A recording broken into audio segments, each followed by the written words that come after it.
रहमानिर्रहीम। अस्सलाम वालेकुम। Urdu revision page 76।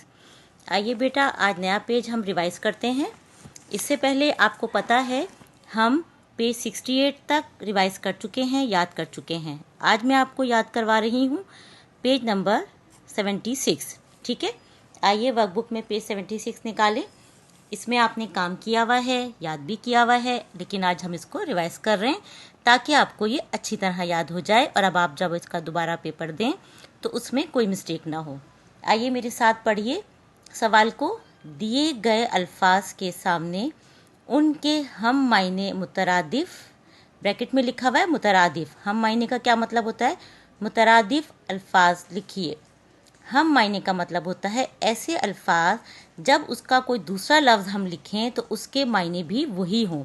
Same meaning के वर्ड्स को हम मुतरादिफ अल्फाज कहते हैं। ठीक है, जब आप यहाँ पे ये अल्फाज पढ़ेंगे तो आपकी समझ में अच्छी तरह ये बात आ जाएगी। जैसे देखिए, उछलना, कूदना। अब आपको पता है कूदना का भी वही मतलब है, उछलना का भी। अहमक, बेवकूफ़। ठीक है, दोनों के मीनिंग सेम है। अलग, अलहदा। अव्वल, पहला। लजीज, मज़ेदार। बदन, जिस्म। बोलो, कहो। नर्म, मुलायम। आदमी, मर्द। हसीन, खूबसूरत। भागना, दौड़ना। गंदा, गलीज़। करीब, नज़दीक। पराया, गैर। पराया कहते हैं ऐसे इंसान को बेटा जिसको आप नहीं जानते। ठीक है, वो गैर। खौफ, डर। पैर, पाँव। ऐनक, चश्मा। बुलंद, ऊंचा। सुस्त, काहिल। सुस्त और काहिल का बेटा क्या मतलब है कि जो बहुत लेज़ी होता है, और बिल्कुल ऐसे बच्चे जो लेज़ी हैं उनसे काम नहीं हो रहा तो हम कहते हैं ये बच्चा बहुत सुस्त है। तो सुस्त के मीनिंग समझ में आ गए बेटा आपको? सुस्त और काहिल दोनों का मतलब लेज़ी। ठीक है, बीमार, मरीज़। अब आप देखिए, इन लफ्ज़ों को आपने पहले भी याद किया हुआ है। आपको ये वाले अल्फाज याद करने हैं। हम आपको ये अल्फाज लिख कर दें तो आप फ़ौरन उसका दूसरा अल्फाज लिख दें। जब आप ये अल्फाज याद कर लें बेटा तो फिर आप अपनी उर्दू की कॉपी निकालिए।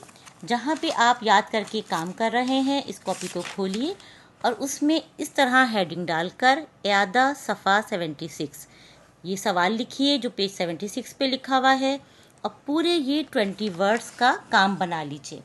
पहले आप ये देखिए, पूरा मैंने 20 वर्ड्स का काम बना लिया। एक लफ्ज़ रह गया था, मैंने नया पेज नहीं इस्तेमाल किया, इस एक लफ्ज़ को मैंने नीचे लिख दिया, बीमार।